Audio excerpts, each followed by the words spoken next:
ஆன்மாக்களாகிய நாம் 100க்கு 100 முழுக்க முழுக்க துன்பத்தை நுகர்கின்றோம். அந்த துன்பத்தை இன்பமாக எண்ணுகின்றோம் அறியாமையினர். ஆடு கோழிகளை கத்தி எடுத்து வெட்டுவார்கள். ஆமையை வெட்ட முடியாது. கடவுள் அதுக்கு ஓடு கொடுத்திருக்கு. இறைவனுடைய கருணை. மெதுவாக போகின்ற ஆமைக்கு ஓடு கொடுத்தார், தற்காப்பு. குதிரைக்கு வேகத்தை கொடுத்தார். பசுவுக்கு பாலை கொடுத்தார். மனிதனுக்கு அறிவை கொடுத்தார். தாய்மார்களுக்கு அழகை கொடுத்தார். மயிலுக்கு தோகையை கொடுத்தார். சேவலுக்கு கொண்டையை கொடுத்தார். யானைக்கு தந்தத்தை கொடுத்தார். இதெல்லாம் சுவாமி கொடுத்த பரிசுகள். ஆமை ரொம்ப மெது. அதை அடிச்சா அந்த ஓட்டுக்குள்ள போயிடும். ஆக ஆமையை எளிதாக கொல்ல முடியாது. மாறன் தீரன் தீரன் சூரன் கோரன் என்று 5 பொல்லாதவர், கடுமையானவர், கண்ணங்குறையில் 5 சேர்ந்து ஆமையை கொல்ல வேண்டும் என்று திட்டம் வகுக்கிறார். 3 கல்லை எடுத்து வைத்தார்கள் அடுப்பு மாதிரி. இந்த வெள்ளங்காற்றுல இருப்பு கொப்பரை தூக்கி அது மேல வச்சான். ஒரு 20 தவளை குளிர்ந்த தண்ணீரை அந்த கொப்பரையில இட்டார். 10 டன் சவுக்க கட்டையை கீழே மாற்றி 2 பாட்டில் மண்ணெண்ணெய் விட்டார். தீ எரிய தொடங்குகிறது. தண்ணீர் தண்ணுன்னு குளிர்ச்சியாயிருக்கு. அந்த ஆமையை தூக்கி அந்த தண்ணீர போட்டான். துள்ளி துடித்து போகாத வண்ணம் ஒரு தட்டை மேல மூடி அன்னிக்கல்ல மேல. இப்ப தண்ணீர் எப்படி இருக்கும்? கொழுந்திருக்கு. ஆமை எப்பவும் நீரிலே வாழ்கிற பிராணி. அத நிலத்தில் இருந்து நீரிலே இட்ட உடனே அதற்கு பெருமகிழ்ச்சி, தாங்க முடியாத மகிழ்ச்சி. ஆஹா, இந்த 5 உத்தமர்கள், என்னை வாழ வைக்கின்றவர்கள், என்ன கருணையோடு என்னை இந்த நீரிலே இட்டார்கள். 5 வாழ்க, எனக்கு சொர்க்கம் வந்து விட்டது. இப்படி போகும், அப்படி வரும், அந்த பக்கம் நீந்தும், இந்த பக்கம் நீந்தும். இந்த தீ மூண்டு தண்ணீர் சூடு ஏறி தள தள தள என்று கொதிக்குமான ஆமை அப்படியே வெந்து நொந்து மாண்டு போகும். அந்த நரகத்திலே இட்டிருக்கிறார்கள். அந்த அறிவில்லாத ஆமை சொர்க்கமாக எண்ணுகிறது.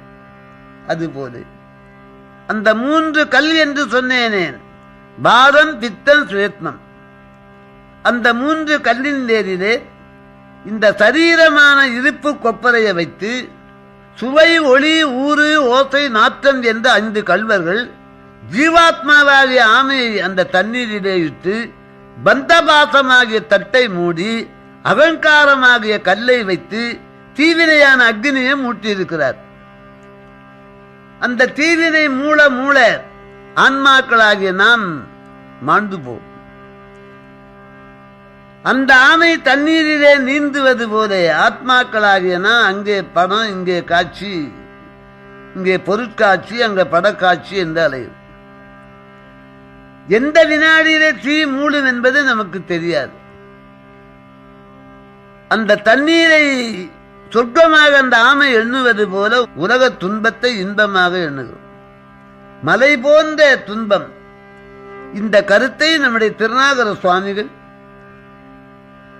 வளைத்து நின்று 5 கல்வரு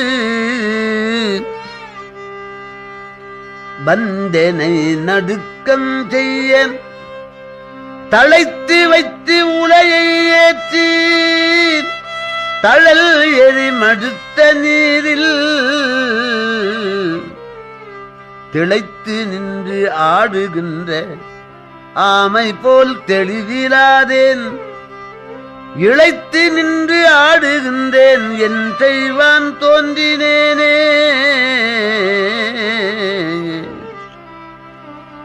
என் செய்வான் தோன்றினேனே.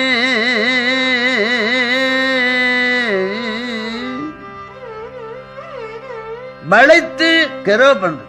அந்த பக்கம் இந்த பக்கம் போக விட. யாரு? 5 சுவை ஒளி ஊறு ஓசை நாத்து.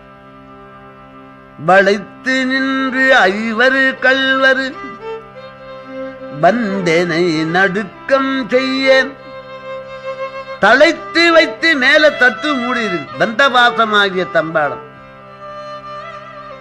ஒருவர் இன்னொருவரை கேட்பா, நீங்க காட்சிக்கு போனீங்களா? பையன் படிச்சுங்கிறான், படிப்பு முடிஞ்சோடனே போவேன். படிப்பு முடிந்து விட்டது. காட்சிக்கு போனீங்களா? பையனுக்கு கல்யாணம் பண்ணி வச்சுட்டு போவேன். திருமணம் முடிந்து விட்டது. காட்சிக்கு போறீங்களா? பையன் வயிற்றுல ஒரு குழந்தை பிறந்தா பார்த்துட்டு போறேன்.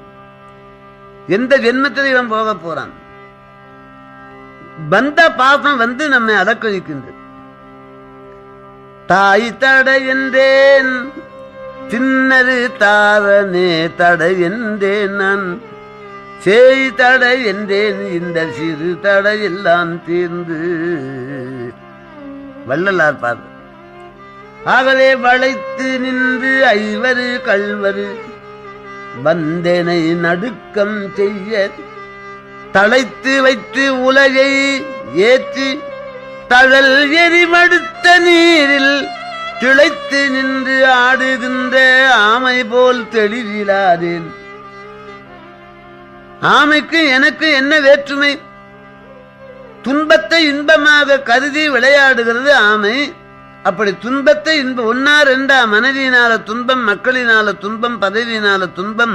அதத்தான் அருணகிரிநாதர் பல துன்பமுழன்று கலங்கிய பல துன்பமுழன்று கலங்கி சிறியன் புதையன் கொலையன் புரிபவனின்று கழிந்திட வந்தருள் பூரிவா.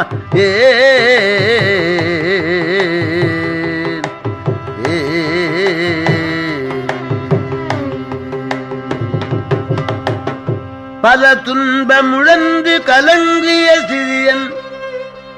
இந்த உடம்பாலே துன்பம், உள்ளத்தாலே துன்பம், மனைவி மக்களாலே துன்பம், சுற்றத்தாரால துன்பம்.